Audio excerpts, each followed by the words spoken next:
Welcome back. On the Homefront is a new exhibit in Milwaukee. It shines a light on the incredible work of local citizens who supported the war effort many years ago. It celebrates the work of so many, including disabled vets, women, minorities, and others. Dan Buttery is the president and CEO of the War Memorial Center in downtown Milwaukee and joins us with more information about this incredible free exhibit. Hey, Dan. Hey, good morning. Good morning to you. This is exciting for us to have this in town, and I know it's temporary, so people need to take advantage of it as soon as possible. Let's talk just a little bit about this year and 2020 and why it's significant to the War Memorial Center.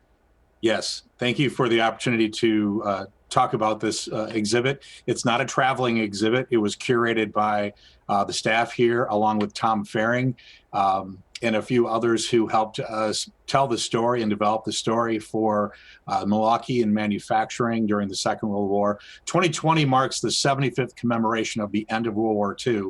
And outside of all the tens of thousands of Wisconsinites who put on the uniform, men and women, to deploy, even more deployed to the factories and developed and built the logistics that helped us win the war during the Second World War. And we thought, what a great story to try to recapture and tell. It's such a large and dynamic era of history in Milwaukee. I don't think a lot of people realize how much the greater Milwaukee area contributed to the success, not only in service, but also in service and through manufacturing. Well, I think it's such a great point. We focus so much, as we should, on the people who serve our country by going overseas and fighting things that are directly in support of the war effort. And manufacturing might not seem as sexy or as interesting. Why did you decide to highlight these local citizens who were contributing to the war effort by doing things in factories? So as we were developing and researching this, I was introduced to Tom Faring, who has a book called Magnificent Machines of Milwaukee. And last fall at this time, it was on display at the Milwaukee School of Engineering Grohmann Museum. And so that's led me to sitting down with Tom and meeting Bob Yelich, who was putting together the South Milwaukee Industrial Museum, which is going to highlight a lot of the major manufacturers as well. And we started to talk about how can we highlight the World War II Museum in New Orleans really talks about the complexity of the war effort, and it's massive. We're not a museum, we're the War Memorial. And so we wanted to try to capture as much of a complex topic, but also tell the story, the human side of it. And we did that by talking about women in manufacturing, minorities in manufacturing. Disabled veterans were coming back and could still feel like they could contribute towards the war effort.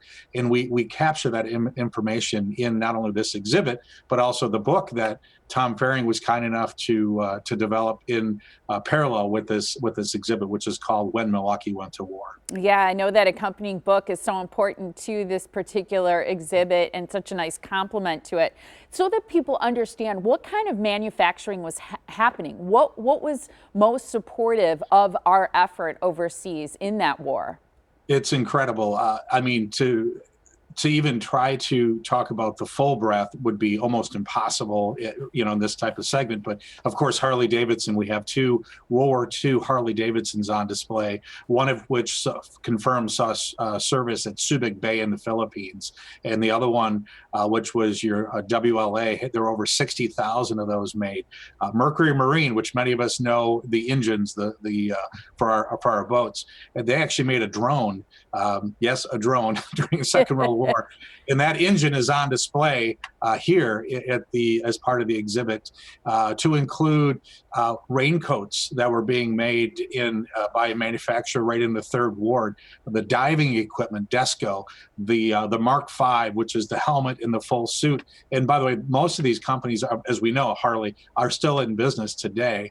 A.O. Smith, which makes a lot of our water heaters and et cetera, they had a major impact on this. But again, also the human side of it. It's not just the engineering, the women in manufacturing. These manufacturers rarely, only 4%, receive something called the E, or the Excellence Award.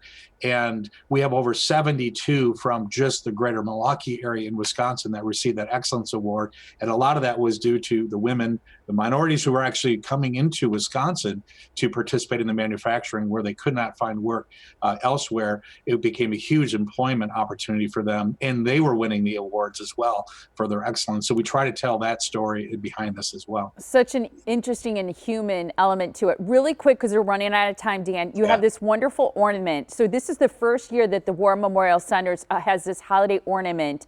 The design and sales happening now. What makes it so special, and where do proceeds go? Well, the War Memorial was built because of World War II. It was to remember all those who did not come home. And then it's opened in 57. So you have Korea. The front of the building, which is what the ornament depicts, has 4 dates, 41 and 45, 50 and 53, to mark the 75th end of the World War II. And of course, the 70th of the start of Korea. And I don't think a lot of people understand that those dates are in the front. And so we wanted to present this ornament. All the proceeds come back to support our veterans programs or mental health program that we're involved with. So we really need and appreciate the support of the community to keep us going as a nonprofit as well. So great talking to you this morning, and thank you so much for reaching out to me to join us on the Morning Blend. We appreciate it. Thank you, Molly. Absolutely. So the book again is called When Milwaukee Went to War. The exhibit On the Homefront is free. It's open to the public through December 30th only at the War Memorial Center. The center is open Monday through Friday, 8 a.m. to 5 p.m. They're closed on weekends. However, they will open for special tours. And to learn more about you can go to the events page at warmemorialcenter.org, as well as to get your hands on one of those ornaments.